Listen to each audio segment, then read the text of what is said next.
오늘 저녁 놓치면 안 될 뉴스 한판 브리핑.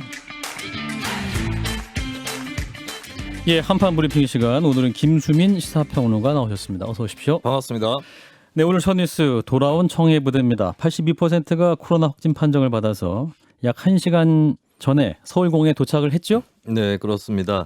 7월 2일 최초의 감기 증상자 식별이 된 이래 삽시간에 승조원 301명 중에서 247명이 지금까지 확진 판정을 받았는데요. 이 청해부대는 소말리아 인근 아덴만, 중동 오만만 등지에서 한국 선박 운항을 보호하기 위해 파병이 되었었죠. 지난 2월 초에 떠났다가 원래는 4달에 임무 수행을 마치고 복귀를 할 예정이었는데 결국에는 부대원 전원이 조기 복귀하는 것으로 결정이 내려졌습니다. 초유의 사건이라고 볼 수 있는데 서욱 국방부 장관이 오늘 사과 입장을 밝혔습니다. 멀리 해외 바다에서 헌신해온 장병들을 세심히 챙기지 못했다라고 했고요. 문재인 대통령은 국무회의에서 우리 군이 안이하게 대처했다는 지적을 면하기 어렵다. 라고 지적했습니다. 한편 코로나19에 대해서 또 하나의 쟁점이 떠올랐는데요. 자가검사 키트의 정식 허가 여부 곧 결정이 다가왔습니다. 조건부 허가를 받고 기다리고 있는 2가지 종류의 키트가 있는데 이것이 이제 추가 임상적 성능시험 자료를 제출하는 시기가 임박했거든요. 식약처는 일정 기준 이상 성능이 입증이 되면 변경 허가를 한다는 입장인데 의료계 일각에서는 위음성이 나온다든지 이런 정확도가 낮기 때문에 반대를 하고 있는 그런 분위기입니다. 위음성이라는 게 이제 잘못 음성이 아닌데 그렇죠. 음성으로 나올 수도 있다. 네. 이런 우려가 있는 정확도가 것이죠. 낮다는 것이죠. 네네. 예, 말씀하신 이제 그 자가검사 키트 얘기 이제 적극 활용해야 된다, 안 된다 이런 주장 나오고 있어서 전문가 얘기 잠깐 듣고 계속 얘기해 보겠습니다. 한림대의대 감염내과 이재갑 교수 연결돼 있습니다. 교수님. 네, 안녕하세요. 예.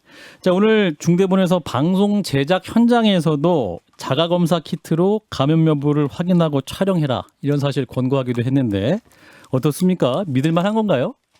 근데 사실 자가검사 키트가 특히 이제 이런 식으로 무증상인 사람에서 혹시 감염됐는지를 확인하는 수단으로서는 민감도가 너무 떨어지거든요. 한국에 있어 보면 뭐 3%밖에 안 된다고 얘기를 해서 이게 자가검사 키트를 오히려 남용해서 이제 증상이 있는 사람들도 음성이면 그냥 뭐 괜찮으니까 출연해야지 뭐 이런 식의 상황을 만들 가능성도 상당히 많기 때문에 이 부분에 대해서는 재고를 해야 될 것 같습니다. 무증상인 경우에는 더더욱 민감하게 안 나타나는 그런 상황인 거군요. 예, 그렇습니다. 그런데 오늘 서울시 발표를 보면 자가검사 키트로 401명의 확진자를 발견했다. 심지어 PCR 검사에서 음성이었는데 이 자가검사 키트로 계속 그 확진 판정받은 사례도 있었다 발표를 하면서 서울시 발표만 보면은 이게 쓸만한 거 아니냐 이런 생각도 할 수 있는 거 아닙니까? 사실 그런 상황은 되게 예외적인 상황을 이제 얘기해서 그게 뭔가 다행인 것처럼 얘기하는 건 사실 문제가 있고요. 예. 전반적으로 이제 증상이 있는 사람은 이제 만약에 키트를 돌려서 양성이면 또 어차피 PCR 돌려야 되고요. 증상이 있는데 음성인 사람은 믿을 수 없으니까 또 PCR 또 돌려야 되거든요. 예. 그럴 거면 그냥 지금같이 조금 밀리기는 하지만 PCR을 빨리 받는 게 전반적으로 정확도도 올릴 수 있는 방법이기 때문에 자가검사 키트를 우리나라 수준 정도의 환자 발생 상황에서는 의미가 없을 뿐더러 오히려 훨씬 더 혼란스러운 상황을 만들 수 있어서 자가검사 키트 사용에 대한 부분들은 재고가 필요한다고 생각하고 있습니다. 네, 이렇게 교수님처럼 우려하시는 분들이 굉장히 많은 것도 사실인데 근데 정부에서는 계속 쓰라고 한단 말이에요. 이유가 뭡니까? 모르겠습니다. 무슨 업체들의 로비가 있는지도 잘 모르겠는데요. 예. 일단은 너무 무리하게 허가 과정도 상당히 무리하게 진행된 것으로 지금 전문가들이 파악하고 있고요.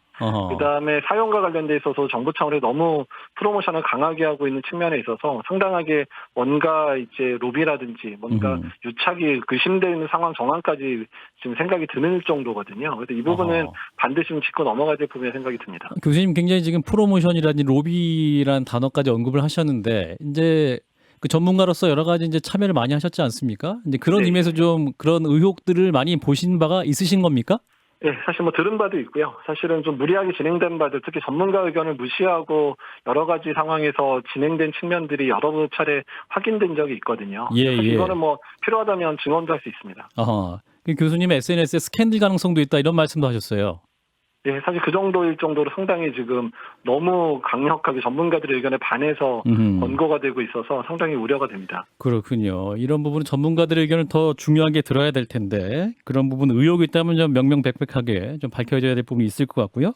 한편 오늘 그 집단 감염 사태가 있었던 청해부대 장병들 오늘 귀국했습니다. 조금 전 귀국했는데 정부 대처에 대한 비판도 있는데요. 가장 큰 문제는 뭐였다고 보십니까?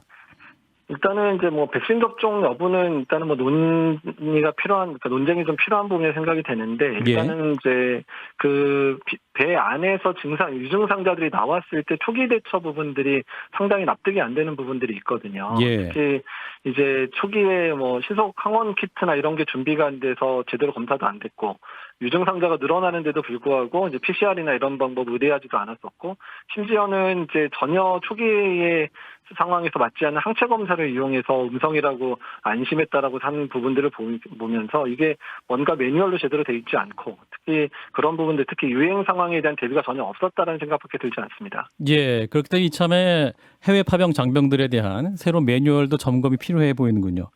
네, 그렇습니다. 네, 교수님 말씀 여기까지 드릴게요. 감사합니다. 네, 감사합니다.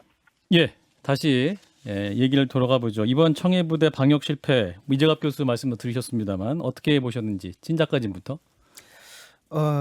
그 항체 검사로 검사를 대신했다고 하지 않습니까? 네. 근데 이런 것들이 좀 의학적으로 좀 말이 안 되는 상황이잖아요. 근데 거기에도 분명히 이제 군의관이라든지 누군가 타고 있었을 텐데 이런 것이 준비가 안 됐다는 게 좀 이해가 잘 안 됩니다. 예. 그리고 특히 그 밀폐된 환경 속에서 같이 오래 생활해야 되는 그런 환경이잖아요. 그렇다고 한다면 다른 어떤 집단보다도 일단 우선적으로 뭐 백신 수송이 좀 어렵다 치더라도 그렇다면은 그 예방책만은 그 어느 집단보다도 선행해서 더 강력하게 했어야 되지 않느냐, 그런 생각이 듭니다. 예, 방역당국 해명을 보면 이제 이 3월 20일부터 우리 군에 대한 접종이 시작됐던 것이고 청해부대는 2월에 파병됐다는 거 아닙니까? 예. 그래서 이제 콜드체인 문제든 뭐 이런 것 때문에 어려웠다는 건데 김성현 소장 어떻게 보셨는지. 일단 멀리 해외 바다에서 헌신해온 장병들을 세심히 챙기지 못했다라고 사과를 했는데요. 예, 서 국방부 장관의 세심히 챙기지 못했다라는 표현 정도 이게 해결될 문제인지 모르겠고 어쨌든 지금 20대 남성들 군대 가서 엄청난 손해를 보고 있지 않습니까? 저 군대 갈 때랑은 또 더 다른 상황인 것 같아요. 예, 가서 남들과 달리 복무하고 오는 것도 굉장히 억울하고 손해를 보는 상황인데 예. 이렇게까지 몰리게 놔뒀다는 사실 자체가 정말 분노하지 않을 수 없게 되고요. 그리고 이게 되게 문제가 간단했거든요. 사실 외교적으로 노력을 해서 내리는 정박하는 지역에서 백신을 놓는다든지 아니면 백신 유통을 하는 방법을 통해서도 충분히 해결할 수 있다고 징병관리청도 이야기를 했는데 국방부가 젊은 애들이니까 괜찮겠지 하고 버려둔 것이 아닌가. 예, 이것은 끝까지 좀 책임을 물어야 된다고 생각합니다.